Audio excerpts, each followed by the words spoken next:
Guys, nama saya Muhammad Aikam Abdul Rahman dan hari ini saya akan memberi pengenalan ringkas mengenai ikatan dalam konteks kadet remaja sekolah. So, ikatan merujuk kepada teknik mengikat tali menggunakan simpulan dan ikatan tertentu yang digunakan dalam aktiviti laksak, kawat kaki, itian hidup dan camp. Alright, contoh ikatan yang digunakan dalam kadet remaja sekolah ini adalah ikatan buku sila, ikatan angka 8, ikatan manok dan ikatan bunga. Yang seterusnya adalah objektif pembelajaran ikatan dalam KRS. Yang pertama adalah membina kemahiran asas dalam mengikat simpulan dan ikatan yang betul dan dikemas. Yang kedua, memahami fungsi setiap jenis ikatan dan aplikasinya dalam aktiviti luar seperti berkemah dan menyelamat. Yang ketiga, meningkatkan disiplin kesabaran dan ketelitian dalam melaksanakan tugasan berkumpulan. Yang keempat, menggalakkan kerjasama dan komunikasi berkesan semasa aktiviti praktikal. Alright, yang terakhir iaitu yang kelima, mengelahirkan pelajar yang cekap, berdikari dan bersedia menghadapi cabaran dalam persekitaran luar bilik darjah. Alright, itu sahaja. Bye. Okay, so ikatan buku sila ni kita guna untuk menyambungkan dua tali yang sama saiz dengan kuat dan kemas. Cara untuk membuat ikatan buku sila ni ada 4. Yang pertama, letakkan kedua-dua hujung tali secara bertindih. Ambil hujung tali yang pertama dan buat satu simpulan biasa di atas tali kedua. Macam tu. Kemudian, ambil hujung tali kedua dan buat simpulan yang sama di atas tali yang pertama. Dan akhir sekali, tarik kedua-dua hujung tali dengan kuat hingga simpulan rapat dan kemas. Faham tak? Faham? Tapi ada contoh tak? Apa? Ada contoh. Nanti kita share video tu. Okey. Nice.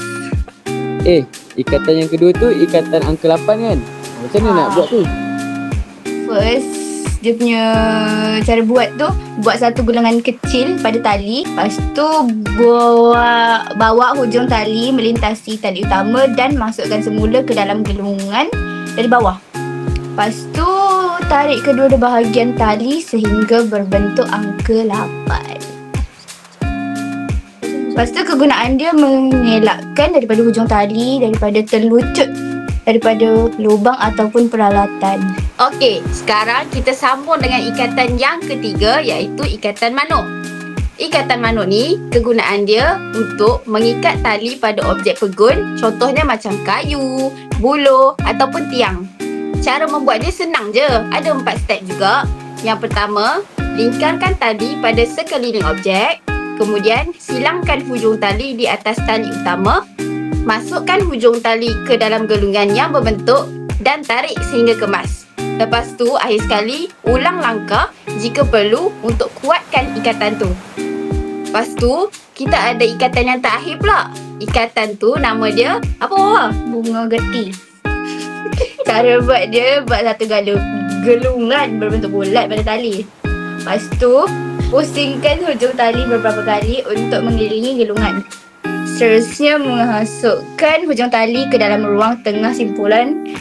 Dan yang terakhir, tarik perlahan-lahan sehingga terbentuk simpulan yang menyerupai bunga dan kemas. Betul. Kegunaan dia untuk tujuan hiasan ataupun sebagai penamat tali. So, ni bunga geti ni biasa orang guna untuk jahit. oh ya ke? Okey, so itulah 4 jenis ikatan yang kita belajar dan kita perlu buat video untuk bagi assignment dekat sehafiz. Last Jumaat kan? Nanti kita akan tengok cara-cara yang nak buat yang betul dekat video sebelah. Okey, Baik. bye-bye. Terima kasih ajar kami.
Bismillahirrahmanirrahim.